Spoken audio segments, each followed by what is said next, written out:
แต่พรานโปลงเลยในพรานโปเพิ่นทางพรานหุ่นในใดจักโตลงเนี่ยในบ่ปลาดุกตัวเดียวเจอบ่อยนี่ป่า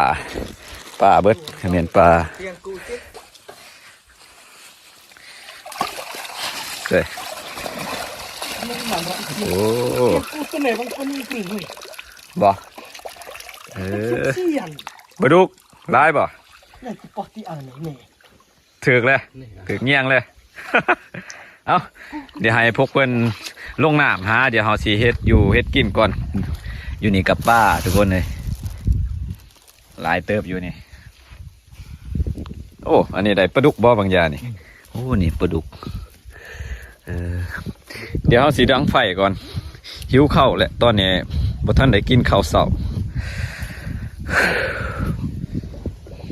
บ้านเป็น2คนในลงน้ำเลยสิดังไฟหมดเยอะบ่ตัวใหญ่ปลาโคใหญ่ยังบ่ได้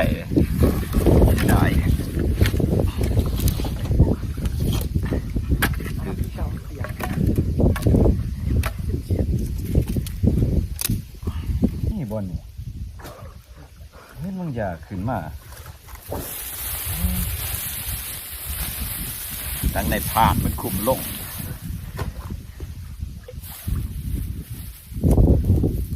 ยังบ่ทันใดปลาโคใหญ่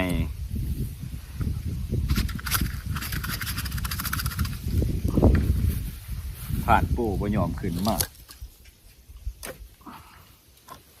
สิได้ปลาโคใหญ่นำหาปลาโคใหญ่ขวักหาปลาโคใหญ่ท่านพ่อ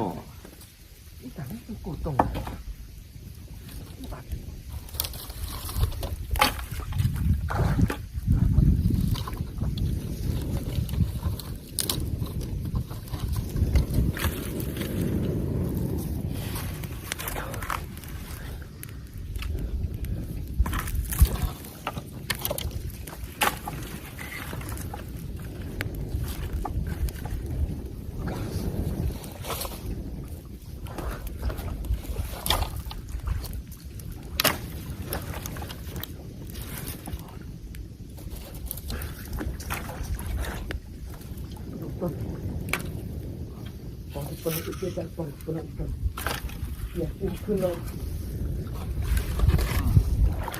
กำลังวิ่งนะจะมีจะปวด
บกไว้นอนน้ำนี่เนาะ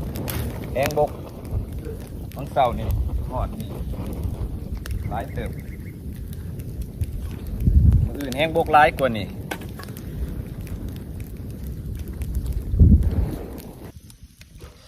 มันมีไฟหย่อมขึ้นเจอปลาโคใหญ่เลยผู้อยู่น้ำบุผ่านโปเพิ่นมื้อนี้บ่เงินจัดแล้วตัวใหญ่เด้อไปเบิ่งไปผสมทางคลิปได้จัดแล้วป่าแห่5ยังแต่ผ่านหุ่นเพิ่น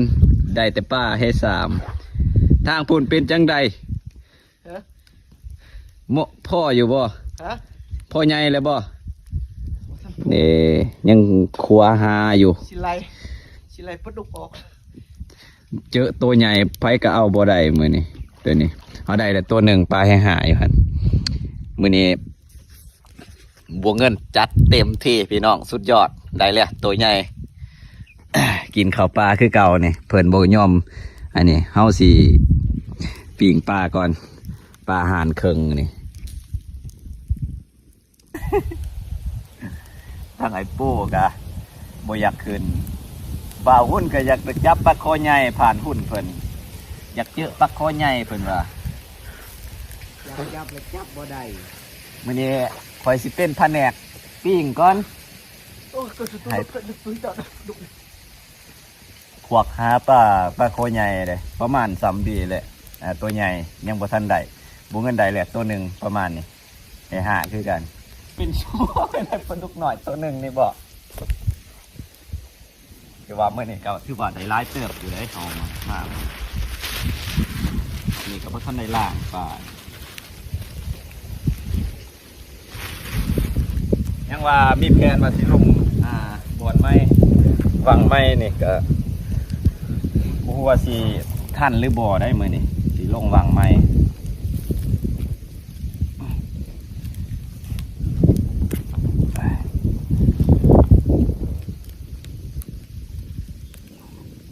มา3 คนมื้อนี้แต่ว่าตะพานเพิ่น2 คนนี่คือสิมานอยู่มื้อนี้เบิ่งคักแต่ว่าตะพานผู้หนึงนี่ยังอยากได้ปลาใหญ่อยู่ยังอยากงมปลาใหญ่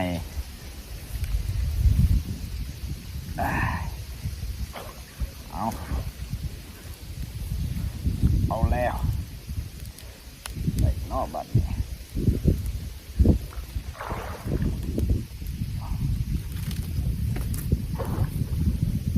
ไม่เจอปลาใหญ่บ่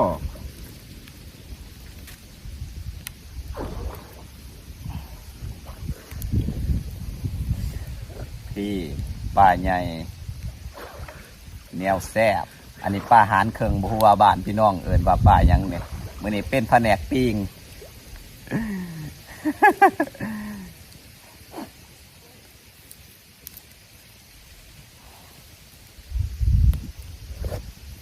กินน้ำดินน้ำหยาเข้าป่าคือเก่า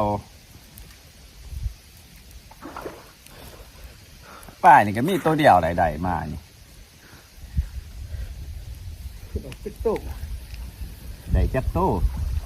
โอ้มาปลดอยู่พี่เด้อโอ้ตัวได้แต่ปลาดุกมีแต่ปลาดุกบ่โอ้ทุ ประหลาด นี่หมานปลาดุกเลย อีเต่าตื่นลบเล็กแต่ประหลาดตัวหนึ่ง อ้าวเขาเบิ่งคือปลาดุกเนาะหาจะเห็นประหลาดอ๋อหาจะเห็นลงหวังบ้าปลาโคใหญ่มันคือเอาหยา พูดจังวะเอา เบิดประหลาด อีนี่ไว้ตัวลบเล็กจนกำลังอัดไปมาเลยอีเต่า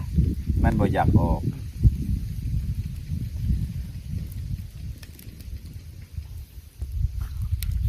กินข้าวก้อนจากมานปลาโคใหญ่นี่ อยู่ในแห่คอยประจันดี โอ้ยยังบ่ ยังหน่อยดัง สิเมียนจัด โอ้โหน้ำลายจนไงวะหมดปาก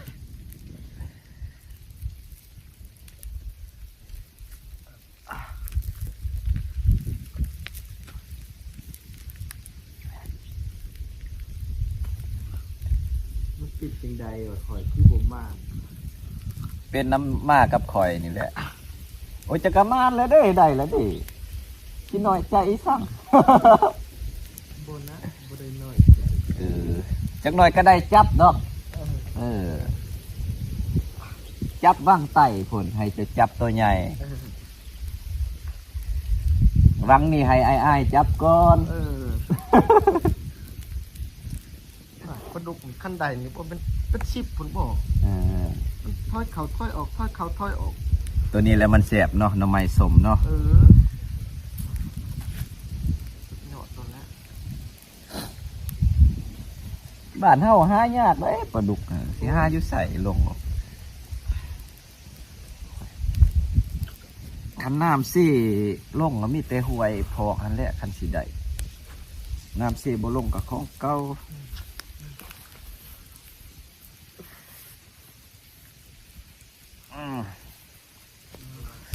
อ้ายนี่เดี๋ยวพดปลาร้านี่อันนี้พี่น้อง FC ฟังไทยเพิ่นน่าจะเอิ้นว่าอันนี้ปลากระทิงเนาะ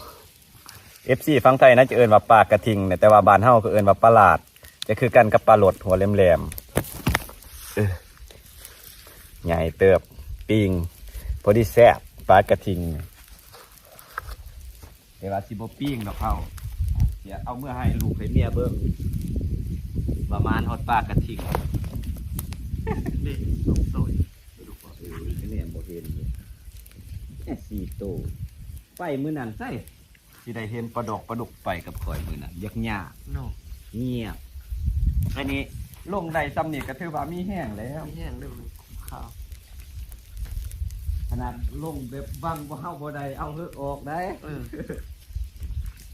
เฮอะมันเป็นก่อนเลย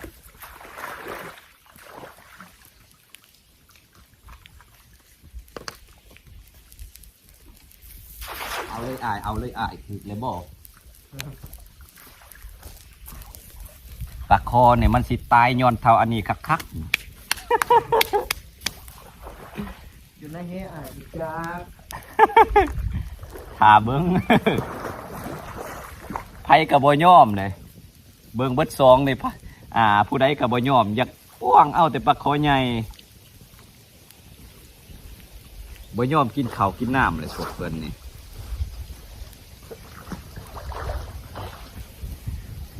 ป้วงเอาแต่ปลาคอใหญ่พวกเพิ่นนั่นแหละ ตัวใหญ่มันมีรสชาติดิ แม่นอยู่ว่ามันมีรสชาติอยากได้ของใหญ่เนาะ ฮะ อยากได้ของใหญ่ก็ว่าไปก็บ่อยากเคินเอาเฮ็ดเปิดซองแล้วเอาที่บ่ลงดอกเขาแผนกเฮ็ดอยู่เฮ็ดกินแผนกปิ้งพี่น้องเอ้ยมื้อนี้แผนกปิ้งได้มากกับพวกเพิ่นนี่ได้ปิ้ง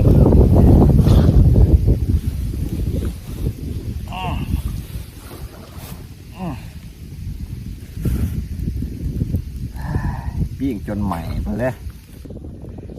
ใส่ แนวลูกหมักพอบ่หมั ปอตัวมันแต่ปลาลูกหมักปอตัวคักเนาะ เป็นตะคักโลด บ่ฮู้ว่าบ้าน FC เพิ่นเอิ้นว่าปลาอิหยังได้นี่แต่ว่าบ้านเฮาก็เอิ้นว่าปลาลูกหมักนี่พ่อแม่กินบ่ได้ลูกกินได้มีแต่ลูกเพราะว่าแนวมักของลูกเอาปลดบัดนี้ปลดแล้วกินข้าวลงต่ออันนี้ทางนายพรานเพิ่นสิ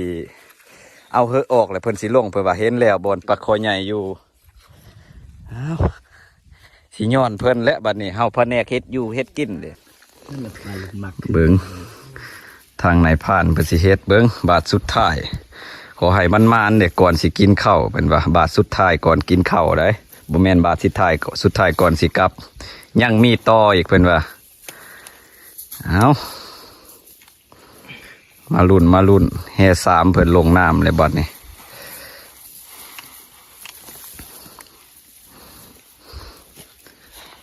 คือเหนียวบ่เด้ จักเลย ก็สดหันสดนี่ ได้เห็นโตจังสี่แหละมันยากเนาะบ่นำหาบ่ได้เข้าไปจนบ่อยาก นี่แหละเนาะ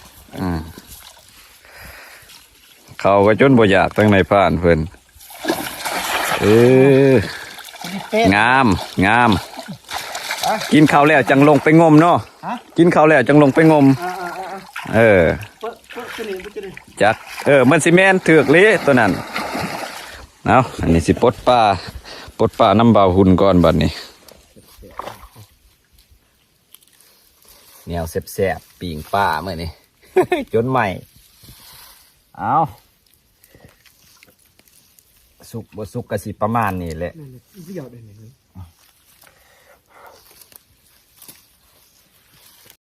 ของเนี้ย เอาติดไม้ติดมือเลยเด้อแจวใส่น้ำบ่ว่าใส่ก็ได้พี่เนาะ แล้วแต่เนี่ยของเนี้ยเอาหมดนะ เอาเปิดรถเด้อปลาหน่อยปลาใหญ่ ใครคนนี้ต้องไปจำรถไอ้